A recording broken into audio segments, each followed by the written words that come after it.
Now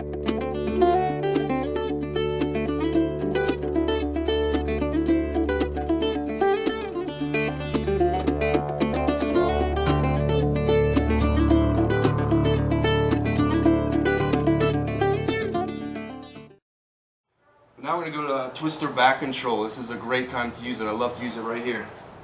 So I have my back control, my seatbelt grip. We're falling to the side, which of course I'll definitely be working for a rear naked choke at this point. But let's say he's defending. He's grabbing my wrist. He's going to use his legs to get out of here, and he starts to work his way out. As soon as he gets his first leg out, to get the twister back control, this leg right here, my knee goes into his butt. I'm going to use my knee to kind of bump him up, and I use my arms to pull him up at the same time, just to get as deep as possible with this leg right here. Here I want to make my figure 4 and get an underhook. I shoot my toes underneath that shin. I just stay tight. I can still be working the choke from here, and I want to be doing that. I want to pressure him, make him think that that's all I'm worried about.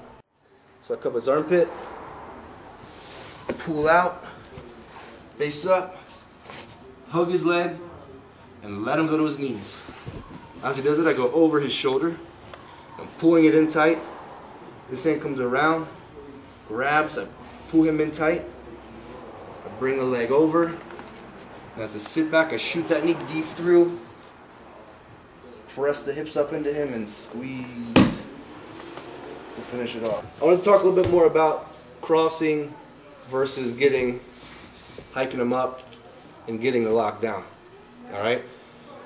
With the lockdown hold on his leg, when I start to escape out, like especially right now, there's a moment where he can try to explode out, right, and get to his knees.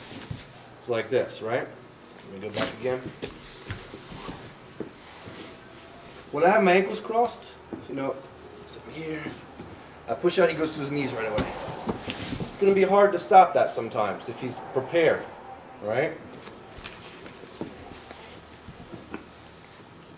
When I have the lockdown position, I simply extend my legs like this.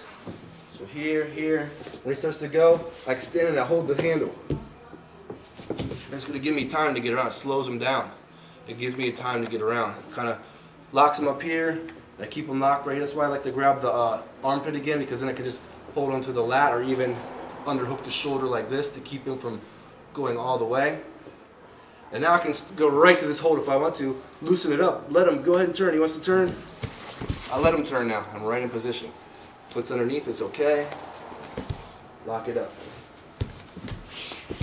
So I can control the pace of his turning a little bit better with the lockdown hold, And once again, it does give me more options, definitely. It gives me the calf crusher, gives me the twister, I can still try the twister without it, but it's not nearly as powerful. So getting that position one more time, it's important that I learn to hike them up. For me, it's not as important a lot of times because I have long legs, but I bring this leg down, put my knee in his butt, and I pull him up with it. And I use my hands to pull too, and I have to push my hips down into him a little bit more. And I might have to do that 2 or 3 times sometimes. So I just got to stay tight. I keep my heel to my knee over here until I flip it around. And I dig it underneath. This makes it so much tighter now. Right? Then another thing, right? I do actually come around. We're here. I'm coming around. I'm getting into place. Let's spin with me if you can.